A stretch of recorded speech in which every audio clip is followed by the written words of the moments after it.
Fala galera, tudo bem? Aqui quem está falando é o professor José Souza e bem-vindo à nossa segunda aula do sistema respiratório. E nessa aula, pessoal, a gente vai abordar os revestimentos respiratórios e também a parte dos mecanismos de proteção do nosso sistema respiratório. Sem mais delongas aí, se você ainda não é inscrito no canal, vou pedir para você se inscrever aqui embaixo e também dar aquele like caso vocês gostem aí do nosso vídeo, beleza? Para a aula de hoje, a gente vai ter como base aqui, ou a gente vai se basear por esse livro aqui do Junqueira e Carneiro, a 12ª edição, que ele vai tratar sobre a histologia básica. Então aqui a gente vai ver muito sobre células hoje. E esse livro ele já vai classificando, ele já vai dando uma das classificações, na verdade, do nosso sistema respiratório, que é uma classificação considerada classificação funcional. O que seria uma classificação funcional? É uma classificação que vai levar em conta a função que os órgãos vão desempenhar. E nessa classificação funcional, a gente divide aqui o sistema respiratório em duas porções. Uma porção que ela é considerada porção condutora, e na porção condutora a gente vai ter a nasofaringe, a gente tem a região da faringe, a laringe, a traqueia, os brônquios e também os bronquíolos. Todos esses órgãos eles vão fazer parte dessa porção condutora, por quê? Porque eles têm a função unicamente de conduzir o ar para dentro dos nossos pulmões. Já a gente vai ter também uma outra porção, que é uma porção chamada de porção respiratória. E daí, professor, o que vai ter de diferente nessa porção respiratória? O próprio nome está dizendo, é a parte ou a região do nosso sistema respiratório que vai ter a função de quê? De realizar a respiração. E aí, quem que vai estar responsável aí na parte da realização dessa respiração? Os bronquíolos respiratórios, os ductos alveolares e também os nossos alvéolos pulmonares. Esses três órgãos eles estão classificados ou estão inseridos dentro aqui dessa porção respiratória. Dito isso, pessoal, no sistema respiratório a gente vai encontrar três principais tipos de epitélios, que seriam o epitélio respiratório, que ele é um tipo de epitélio pseudoestratificado colunar ciliado, o epitélio estratificado pavimentoso e o epitélio olfativo. Vamos iniciar com esse epitélio, que ele é chamado de epitélio respiratório. O epitélio respiratório, pessoal, ele vai ser caracterizado por ser um epitélio simples, pseudoestratificado, e esse epitélio pseudoestratificado ele é do tipo colunar ciliado. Por que a gente diz que ele é do tipo colunar ciliado? Porque essas células que vão formar esse epitélio são células alongadas e que tem na sua superfície apical vários cílios. Cada uma dessas células colunares ciliadas tem em média ali cerca de 300 cílios. Além dessas células aqui, a gente vai encontrar esse outro tipo celular, que são as células caliciformes. E essas células caliciformes elas vão ser de extrema importância porque elas vão secretar muco. E esse muco ele vai servir principalmente ali, pessoal, para fazer a adesão de partículas estranhas que poderiam fazer mal para o nosso organismo. Além das células colunares e também dessas células caliciformes, a gente também vai encontrar células basais, células do tipo escova e também células granuladas. São 5 tipos celulares aqui, então, que a gente vai encontrar nesse epitélio respiratório. No epitélio estratificado, pessoal, esse epitélio estratificado pavimentoso ele vai ser caracterizado por possuir mais de um estrato de célula, ou seja, tu tem mais de uma camada, sendo que a camada superior ela é do tipo pavimentosa, ou seja, aquele tipo de células que ela é achatada na superfície superior, e ela é achatada, pessoal, e se assemelha como se fosse várias lajotas. Esse tipo de epitélio aqui a gente vai encontrar principalmente em regiões que elas vão ficar em contato direto com substâncias abrasivas ou que possam fazer ali a retirada dessa camada superficial de célula. Porque se você retira essa parte superficial aqui de célula, a gente não vai ter outras camadas e ali ela vai fazer a proteção. Um exemplo de locais onde a gente pode encontrar esse tipo de células é principalmente no antro do nariz, que seria essa primeira parte, logo após as nossas narinas. A região oral da nossa faringe, que seria a orofaringe, também a gente vai encontrar. Na traqueia, uma parte dela a gente também vai encontrar ali esse tipo de epitélio. Não vai ser em toda a região, não. O outro tipo de epitélio, pessoal, que a gente vai encontrar é esse epitélio olfativo. Esse terceiro tipo aqui é o epitélio olfativo. E o epitélio olfativo ele vai estar localizado onde? No teto da cavidade nasal. E daí, pessoal, é interessante vocês observarem isso. O epitélio olfativo ele vai estar localizado aqui no teto da cavidade nasal e daí ele vai atravessar essa cavidade nasal. Como assim, professor? Ele vai atravessar. Aqui você vai ter esses ossos aqui, mas ele vai iniciar aqui no teto e ele atravessa esse conjunto de ossos para se ligar no bulbo olfatório. Lembrando que o bulbo, pessoal, ele vai ser responsável aí principalmente pela nossa respiração, pelos nossos batimentos cardíacos e também pelos movimentos viscerais. Aqui então, a gente vai ter um conjunto de células que vai formar esse epitélio olfativo e a gente vai ter principalmente aqui células que são chamadas de célula de sustentação, que vai fazer a sustentação de um tipo celular aqui que são os neurônios.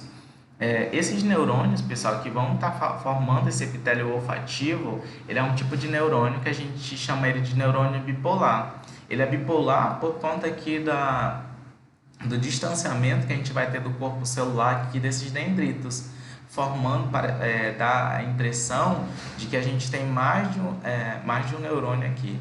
Então, esse neurônio bipolar, ele vai ter os seus dendritos aqui voltados para a cavidade interna aqui nasal e os seus axônios eles vão estar em contato direto aqui com quem? Com esse bulbo olfatório. Aqui nessa outra imagem a gente tem uma amplificação ou uma amplificação aqui dessa imagem aqui. O que a gente pode observar?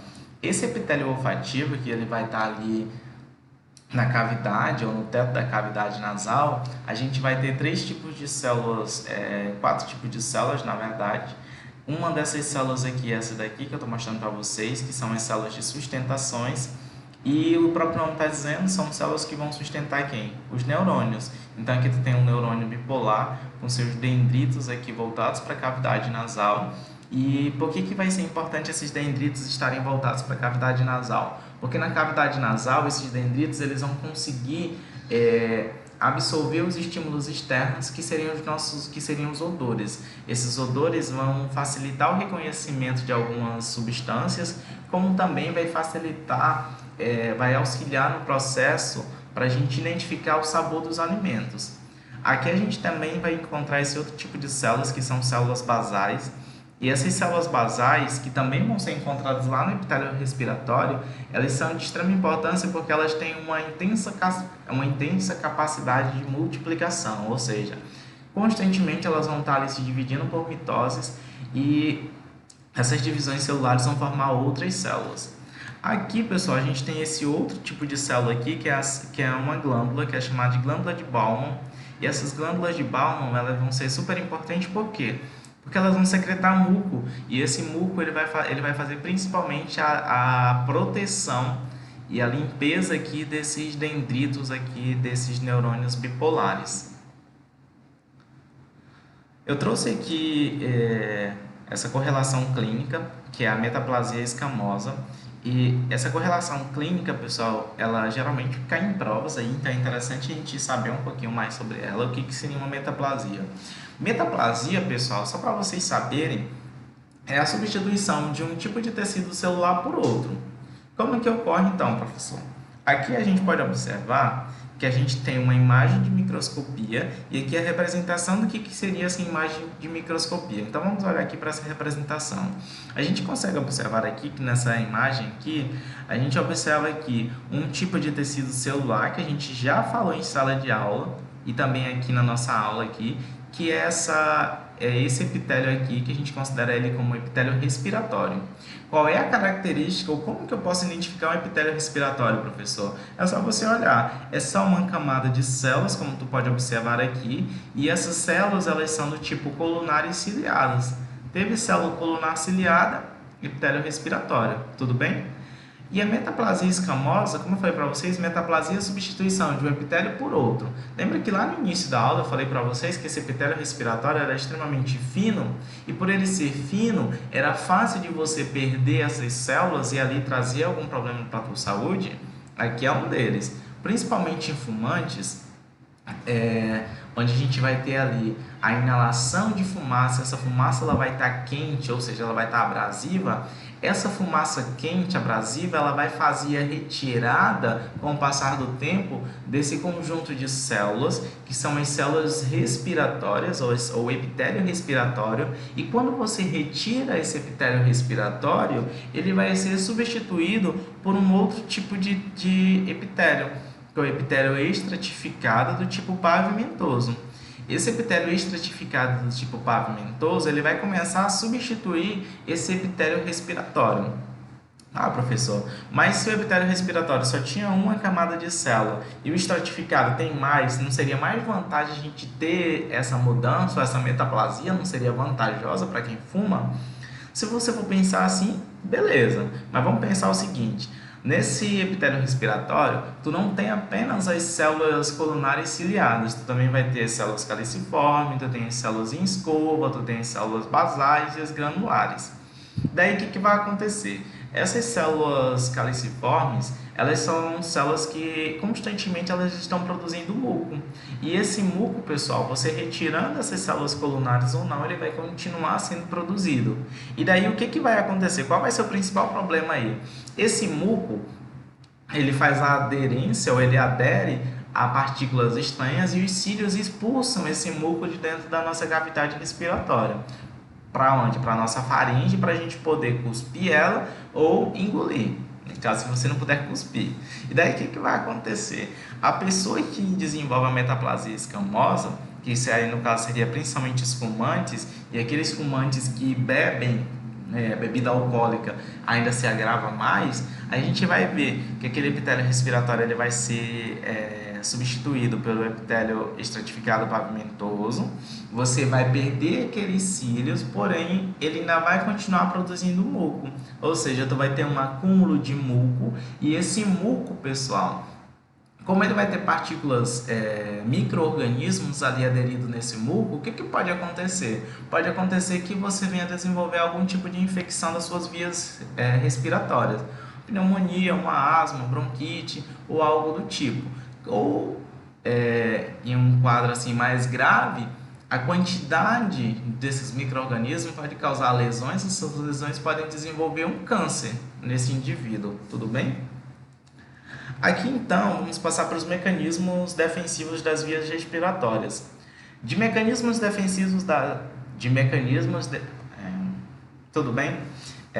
Então, vamos observar aqui então quais seriam os mecanismos de defesa das nossas vias respiratórias. A gente possui três principais. O primeiro deles ele é chamado de sistema mucociliar. O segundo deles, ele é chamado de macrófagos alveolares, e o terceiro mecanismo aí de defesa do nosso sistema respiratório, a gente vai ter o reflexo da tosse. Vamos iniciar então observando esse sistema mucociliar. Como o próprio nome está falando, o sistema é um sistema que vai produzir muco e que ele também vai ter o quê? Cílios. A gente já observou que um desses epitélios respiratórios, ele vai se enquadrar aqui. E vai ser esse epitélio que a gente vai abordar aqui no nosso sistema mucociliar. Mas antes da gente falar de fato do sistema mucociliar, vamos saber do que vai ser formado esse muco, que é super importante tu saber também. O muco, pessoal, para quem não sabe, ele vai ser formado principalmente por glicoproteínas e proteoglicanas. Essas glicoproteínas e as proteoglicanas, elas vão ser responsáveis por fazer a adesão de micropartículas, ou seja, dos antígenos. Aí pode ser bactérias, fungos e qualquer coisa que venha a ser transmitidas aí pelo ar. E a gente vai ter lisozimas e também IgA. Lisozimas vão ser enzimas, e aqui o IgA vai estar relacionado com o nosso sistema imunológico, principalmente com anticorpos aí, fazendo defesa. Então aqui esse muco ele vai ser de extrema importância. Aqui, pessoal, eu trouxe essa representação esquemática, lembrando que nesse sistema mucociliar a gente vai ter principalmente a ligação das células caliciformes, que vão produzir o muco, das glândulas submucosas e também das células ciliadas. Aqui tem uma representação esquemática de como que seria esse sistema mucociliar. Aqui então a gente consegue observar em número 1 os mucos. Aqui no número 2 a gente vai ver uma camada aquosa que vai ser liberada principalmente por essas células submucosa, também as células caliciformes. E número 3 aqui a gente tem essas células colunares ciliadas. E número 4 aqui, pessoal, a gente vai ter a camada de células epiteliais. No 5, essa glândula submucosa, que é essa daqui, grandona. E em sexto aqui, a gente vai ter essas células caliciformes. E uma coisa que é interessante a gente observar, pessoal, é que o que vai acontecer? Tu vai ter ali, então, a produção desse muco.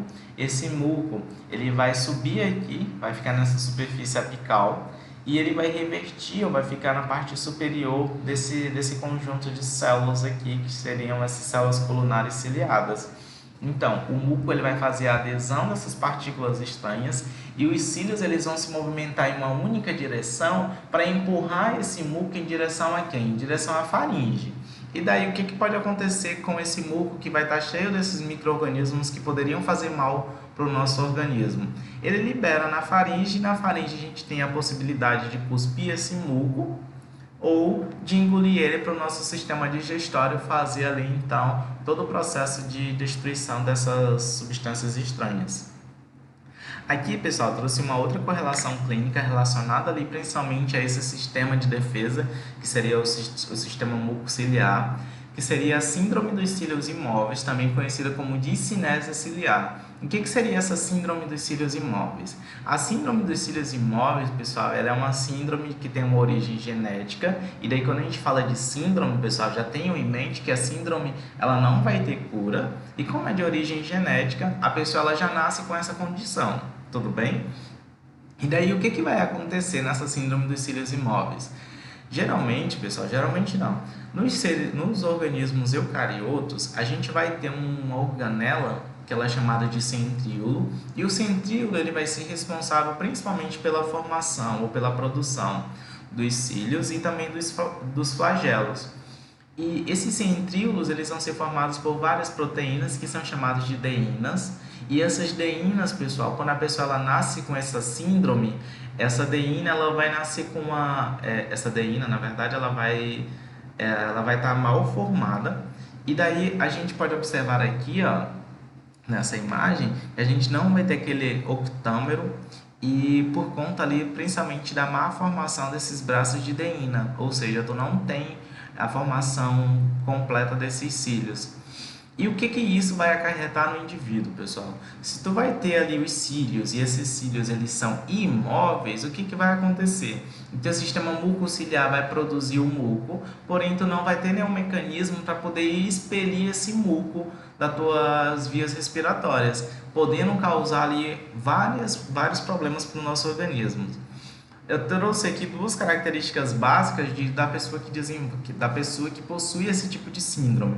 A primeira característica básica da pessoa que tem esse tipo de síndrome é que ela vai nascer com uma patologia ou com um quadro que a gente chama de citos inversos totalis. O que seria esses citos inversos totalis, pessoal?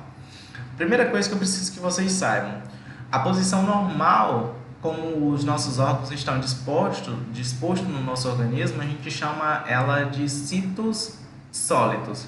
O que seria esses citos sólidos? A gente vai ter o pulmão direito no lado direito, o pulmão esquerdo do lado esquerdo, o coração com o ápice dele ali voltado para o lado esquerdo e etc. Então, tu vai ter ali a disposição anatômica normal, como cada um de vocês já conhece. Quando a pessoa ela nasce com essa síndrome dos cílios imóveis, que é conhecida também como discinésia ciliar, ela desenvolve uma anomalia que a gente chama de citos inversos totalis. O que seria esses citos inversos totalis? Os órgãos que vão estar ali na nossa cavidade torácica e abdominal, eles vão estar invertidos. Como vocês podem observar aqui, o pulmão esquerdo ele vai estar do lado direito, o pulmão direito vai estar do lado esquerdo, o fígado do lado esquerdo, o estômago do lado direito e assim por diante. Então, todos esses órgãos da cavidade torácica e também abdominal, eles vão se dispor de forma contrária. Isso por conta dessa síndrome aqui. Uma outra característica dessa síndrome é que a pessoa ela vai desenvolver o que a gente conhece como bronquiectasia. O que seria a bronquiectasia? É a diminuição na luz dos brônquios. E por que vai acontecer, professor, essa diminuição na luz brônquica? Porque aqui, pessoal, a gente vai observar que aquelas células caliciformes elas vão continuar produzindo os mucos, porém tu não vai ter o que? Cílios. Se tu não tem cílios para expulsar esse muco ele vai se aglomerar ou ele vai se acumular em uma determinada estrutura. Isso vai causando ali, com o passar do tempo, a diminuição na luz desses brônquios. E pensa o seguinte, uma das principais características do muco é que ele tem essa capacidade de poder grudar substâncias ou partículas que poderiam fazer mal no nosso organismo, fazer adesão delas. E daí, se você tem um acúmulo desses micro-organismos, você pode causar uma infecção generalizada nas suas vias respiratórias. É tanto que as pessoas que possuem a discinese ciliar ou a síndrome dos cílios imóveis, constantemente elas vão ter problemas respiratórios, seja asma, pneumonia, bronquite ou algo do tipo. Beleza? Deu para entender essa primeira parte?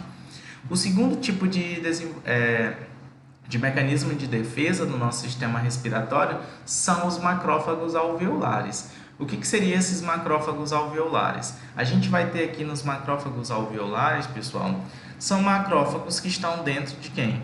Dessa estrutura que a gente conhece como alvéolos. A gente vai ter vários mecanismos ou barreiras de defesa ao longo de nossas vias respiratórias.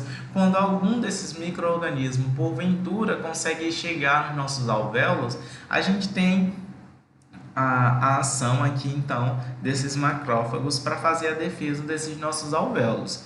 Então, ali, como todo mundo sabe, espero que vocês saibam, os macrófagos eles vão realizar principalmente a fagocitose, ou seja, eles vão fagocitar, vão digerir partículas estranhas, sejam antígenos ou não, e daí, geralmente antígeno, na verdade, né? Eles fazem digestão desses antígenos. Quando eles não conseguem fazer essa digestão, eles enviam mensagem para o nosso sistema imune para ele vir fazer a defesa ali e ajudar ele na defesa do nosso organismo. Por último, pessoal, a gente vai ter o reflexo da tosse, e esse reflexo da tosse ele vai servir principalmente para proteção contra a aspiração de alimentos, para eliminação de secreções das vias aéreas. O mecanismo mais efetivo ali quando da existência também de lesões ou disfunções ciliares. E a gente vai ter aqui como componente da tosse, pessoal, e toda vez que a gente fala de reflexo da tosse, eu quero que vocês lembrem do seguinte: se é um reflexo, ele vai ter que obrigatoriamente estar relacionado com o nosso sistema nervoso central. E daí, pessoal, o que a gente vai ver aqui? A gente vai ter aqui os receptores da tosse e também a gente vai ter aqui alguns nervos que vão estar auxiliando aí nesse processo de reflexo da tosse. E a gente vai ter uma via que ela é chamada de via aferente. Lembrando que a via aferente é aquela por onde vai iniciar todo esse estímulo. A gente vai ter ali os receptores da tosse. E a gente vai ter uma via eferente, que é aquela que vai conduzir uma resposta direta para aquele determinado estímulo. Beleza, professor. E onde que a gente vai encontrar os receptores da tosse, que seria a nossa via aferente? Os receptores da tosse a gente pode encontrar nos seios paranasais, que são aqueles seios que a gente vai encontrar na face. Aqui a gente pode encontrar também dentro da cavidade nasal, na laringe, aqui na laringe, na traqueia a gente também vai ter receptores da tosse, nos bronquíolos, na pleura, no pericárdio, no diafragma e também aqui no nosso estômago a gente vai encontrar esses receptores da tosse. Além desses receptores da tosse, a gente vai encontrar também aqui eles se ligando a determinados nervos, como por exemplo aqui esses seios paranasais, esses receptores aqui dos seios paranasais, eles vão enviar esse estímulo aqui através desse nervo que vai se conectar aqui no nervo trigêmeo. Outro exemplo, aqui na faringe, a gente vai ter essa faringe se ligando aqui a esse nervo glossofaríngeo. Esses receptores aqui, laringe, traqueia, brônquios, pleura, o parênquima pulmonar e o estômago, pessoal, todos eles vão se ligar a esse nervo aqui, que é o nervo vago.